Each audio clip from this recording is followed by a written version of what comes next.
Hi, James Pennington here, Executive Director of Back Bay. This is one of my From the Desk episode 9000, I'm not sure. But I want to welcome you today to our tiny shelter, emergency shelter on wheels.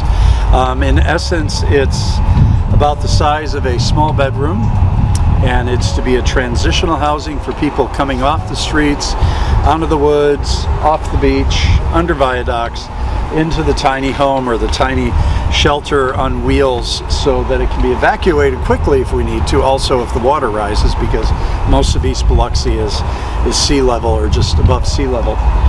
So this is our plan, to have a tiny shelter on wheels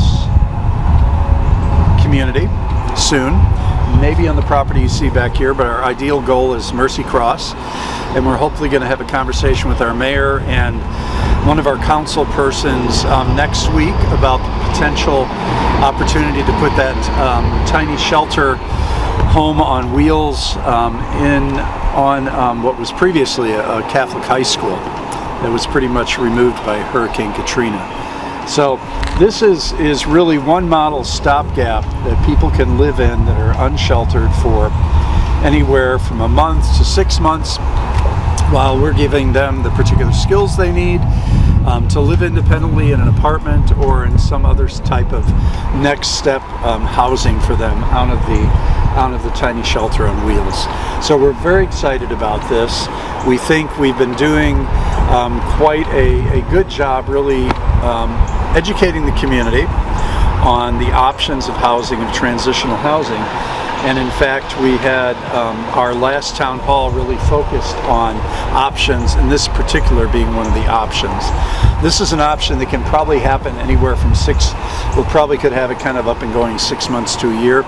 Whereas if we have an actual overnight shelter, which is our ultimate goal, and then some other lower income housing and transitional housing for unsheltered folks. Once we have this up, then within 2 years, 2.5 years, hopefully, we would have that shelter built. So this is a very exciting time for us here at Back Bay, as we kind of envision what we can do to serve our growing unsheltered population.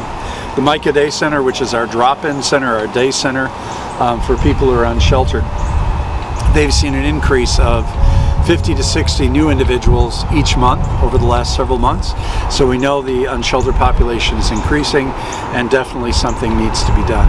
So this in particular is our, I guess this is our prototype that was built by Gulfport STEM class, high school STEM class, which we're really, really grateful that they did that for us. And we know there's some tweaks. We met with the individuals of the STEM class and with the architect, and we've got some tweaks we're going to be making on this, better ventilation, and a few other tweaks. We'll probably have one that's a little bit larger for couples or for 2 people to live in. That's probably on its way. And just to let you know, this is completely solar powered at this point. So they've got solar powered lights. There's a plug-in for cell phones so they can recharge their cell phones. We're also looking at retrofitting this with air conditioning and heating, what that would look like. So it's kind of, in a sense, an ever-evolving project, but we want to do it right, and we want to do it well. And kind of what my lead staff is doing, each one of us has taken kind of one particular aspect of our tiny home village, or our tiny shelter, emergency shelter home village. And we've got a couple of different models that we actually have policy and procedures from. So how do we manage this? We don't want to reinvent the wheel, so we've collected some policies and procedures. And I'm also looking at a trip to another what they would call tiny homes or shelter housing areas that we can look at and kind of get some ideas from different perspectives and from what's worked and what hasn't worked in different locations. Because as far as we know, there's about 5 or 6 or 7 of these around the country, and we want to be kind of on the cutting edge to develop that community as a way to take care of our unsheltered friends. So if you have any questions or concerns or interests, please let us know. Our ultimate goal would be that different civic groups or organizations or churches would build one of these after they get the plans on location, and then bring it down to Back Bay to actually put into our shelter program here. So we're just grateful for you listening. certainly if you can send a donation or send prayers or send well wishes, we would love that. And thank you, Kevin, for always being behind the camera. So thank you again for joining us. If you have questions or suggestions, please contact us at Back Bay Mission. Thank you.